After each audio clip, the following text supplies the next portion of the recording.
Hello, I'm Dr. Sundari Mace, Sonoma County's health officer, and I'm here to share the latest updates on coronavirus in Sonoma County. As of May 21st today, we have 564 confirmed cases, up 11 in the last 24 hours. 306 are active, 254 have recovered, and we still have the 4 deaths that we've reported. We've now done 26,536 coronavirus tests, with 552 in the last 24 hours.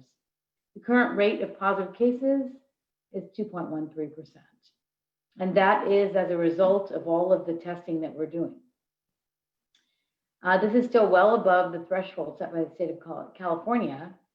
Sonoma County must get down to 25 cases or less than 25 cases per 100,000 people over the last 14 days to be able to safely move to the next phase of reopening, in addition to many other metrics.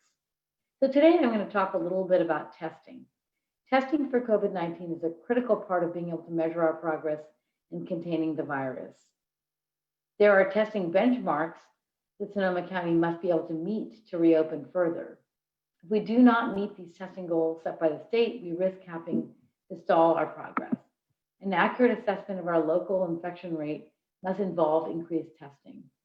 Just as importantly, testing coupled with our expanded contact tracing program allows the county's disease control program to identify people who've been exposed and notify them and test them. Our testing capacity has greatly increased, but we still have not reached our daily testing goal of the number of tests being performed. Although we have the capacity to perform 800 to 900 tests a day, our actual numbers of tests are shy of the 750 tests per day to meet the criteria. Although we now, again, have the capacity for 800 to 900 tests a day, our current average is about 664. And this is, more importantly, underlines the importance of all of you going out to get tested if you haven't had a test yet. We want to make sure that everybody knows that testing is now available for anyone in the 2 OptumServe locations. One is in Santa Rosa and the other in Petaluma. And we're also continuing to test the priority groups that we've put out before on Chenate Road through the Public Health Department. We're also doing testing specific for the Latinx community at multiple places throughout the county.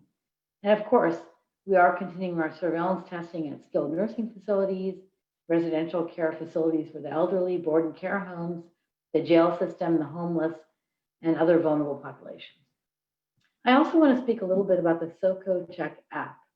We know that many of you are hearing about the smartphone app that we're asking employers and employees to adopt when returning to workplaces in person. This mobile application will be used by employers and employees to screen for COVID-19 symptoms before employees report for work on a daily basis. The purpose of the app is to provide a wellness check for employees and employers to help everyone stay safe and to minimize the spread of COVID-19 in the workplace and in the community. It involves a 15 to 30 second self-assessment for employees, along with employer verification.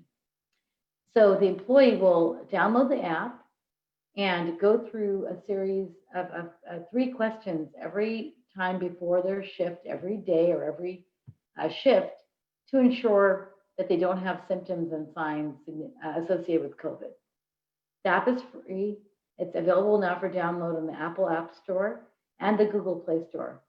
However, the employer component is not yet ready and will be soon. The county will announce when the final version of the app will be released and the date that businesses can begin using it. Businesses will have a week to prepare to use the app as soon as it is ready for download. We apologize for the confusion and any inconvenience that this caused to our business community. So there's been a lot of talk about immunizations, and I would like to remind everyone that immunizing your children is more important than ever. Immunizations protect the health of your child, your family, and the community. During March and April, we saw that immunizations in Sonoma County for children aged 0 to 2 years dropped by 50%. Childhood immunizations continue to be available and are very important. If your family is a bit behind on your child's immunizations, you're not alone. Call your child's pediatrician or health center to keep up on the recommended vaccination schedule. Immunizations are just one part of your child's wellness routine. Well child visits can still be scheduled in person at most health centers. And you can learn more about all of this at the Sonoma County website's disease control page, which will be available on our website. So thank you for joining me today. Take care of yourself, stay healthy, and we'll talk again soon.